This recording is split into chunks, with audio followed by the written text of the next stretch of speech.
વડોદરાના બાજવા ગામમાં નવી પાણીની ટાંકીમાંથી ગ્રાન્ટ ન મળતા સામાજિક કાર્યકર્તાઓએ અનોખી રીતે વિરોધ નોંધાવી સરકારને તાત્કાલિક કાર્યવાહી કરવાની માંગ કરી છે।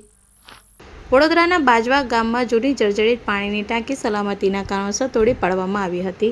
જોકે 3 મહિના વીતી ગયા છતાં નવી પાણીની ટાંકીના નિર્માણ માટે સરકાર તરફથી ગ્રાન્ટ ફાળવવામાં આવી નથી, જેના કારણે ગ્રામજનોમાં ભારે રોષ ફેલાયો છે। આ મુદ્દે સામાજિક કાર્યકર્તા શબ્બીર ચૌહાણે અનોખી રીતે વિરોધ નોંધાવ્યો હતો। તેમણે ટાંકીના સ્થળે નાળિયેર ફોડી અને અગરબત્તી પ્રગટાવી સરકારને ઊંઘમાંથી જગાડવાનો પ્રતિકારાત્મક પ્રયાસ કર્યો હતો। તેમણે જણાવ્યું કે બાજવા જેવા મોટા ગામ માટે નવી પાણીની ટાંકી અત્યંત જરૂરી છે અને વિલંબને કારણે ભવિષ્યમાં પાણીની સમસ્યા સર્જાઈ શકે છે। ગ્રામજનોને સરકારને તાત્કાલિક ગ્રાન્ટ ફાળવી નવી પાણીની ટાંકીનું કામ શરૂ કરવાની માંગ કરી છે। વડોદરા શહેરમાં આવેલું એક બાજવા ગામ છે। બાજવા ગામ જે વિકાસ બાજુ વેગ આપવો જોઈએ ત્યારે તે વિકાસ બાજવા ગામનો અટકી ગયો તેવું દેખાઈ રહ્યું છે।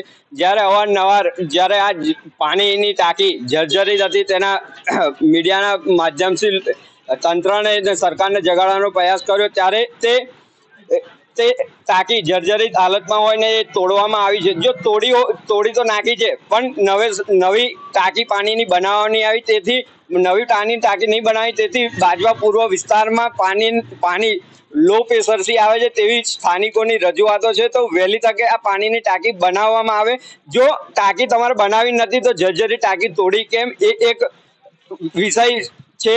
કેમ કે જો ધારાસભ્યની ગ્રાન્ટમાંથી કે સંસદ સભ્યની ગ્રાન્ટમાંથી કે બાજવા ગ્રામ પંચાયતની ગ્રાન્ટ જો ના હોય હમણાં જોડે ટાંકી બનાવવાની, તો આ લોકોએ ટાંકી તોડી કેમ તે એક પ્રશ્ન છે। સરકાર જો એવું કહેશે કે વિકાસ કરવો છે તો વિકાસ બાજવા ગ્રામ પંચાયતનો અટકી ગયો છે તેવું દેખાય છે। જો બાજવા ગ્રામ પંચાયતે જો મન ધાર્યું હોત કે આ ટાંકી બનાવી છે તો રિફાઇનરી કંપનીમાં જે આ લોકોએ રજૂઆત કરી તો રિફાઇનરી કંપની બી બનાવત। જો શહેસે ફર્ટિલાઇઝરને કીધું હોત તો ફર્ટિલાઇઝર બી આ ગામને વિકાસ બાજુ વેગ આપવામાં મક્કમ છે, તો એ ફર્ટિલાઇઝરને બી કીધું હતું આ ટાંકી બનાવે। પણ એવું દેખાઈ રહ્યું છે કે આ કોઈ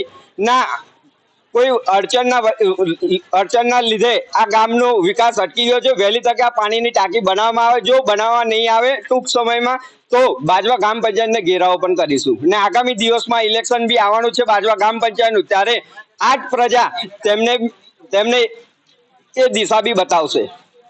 વિડીયો જર્નલિસ્ટ મહેન્દ્ર સોલંકી સાથે સત્ય ટીવી ન્યૂઝ, વડોદરા।